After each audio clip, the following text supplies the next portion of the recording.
Hey guys, it is Brian here. I am back with another review for the Horror Man Slashback Challenge. And the theme that Joel the Horror Man has set for this week is titled Anchor Bay Slashers. And essentially, he's talking about a slasher film that was released by the video company Anchor Bay. Like back in the day, this was the go-to company for horror movies on DVD. This was actually a local company in my area that are based in Novi, Michigan. Um, I really do love collecting these. I still collect Anchor Bay DVDs. You can tell them because they have the sailboat in the corner there. Um, and the film I chose to review this week is Cheerleader Camp. This was originally released back in 1988, and this one stars Betsy Russell, Leith Garrett, Lucinda Dickey, and she was the girl from the Break-In movies and also Ninja Through the Domination, and Terry Wago, who ended up becoming an adult actress later on after making this one. This is just an okay film. This one centers around a cheerleader camp, and Betsy Russell's character, she's facing some kind of trauma. Something bad happened to her. They don't really specify what, but she's having these nightmares. And her boyfriend is Leith Garrett. He's also part of the cheerleading team, and they're at this camp and they're doing a competition, and he's kind of a player, and he's like trying to mag with all these other girls, but the girls that he's interested in, they end up getting killed, and that's pretty much the plot of this one.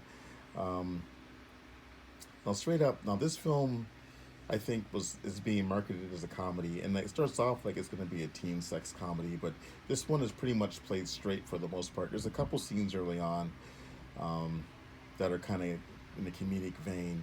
Like one of the guys on the team is a kind of schlubby dude, and he's like trying to film the girls naked and stuff like that, and there's a really weird rap scene that he and Leif Garrett have because the makers of this film, I don't think they understand what cheerleaders do.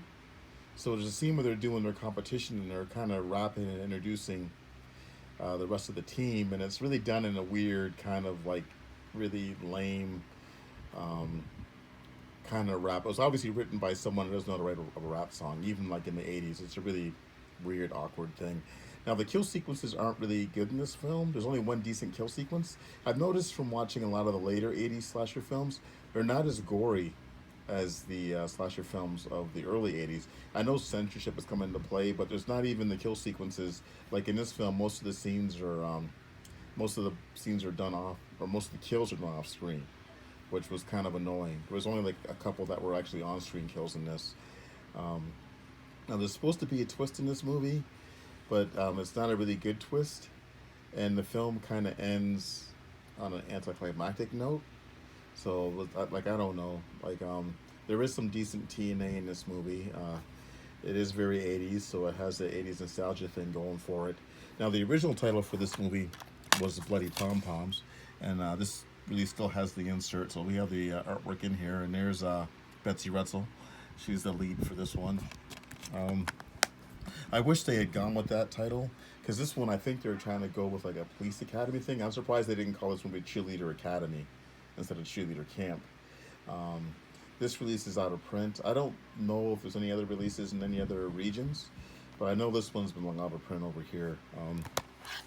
It's just an okay film. Like if you're a fan of like '80s cheesy movies, like I'd recommend it as that. But as a slasher film, I really can't recommend this one.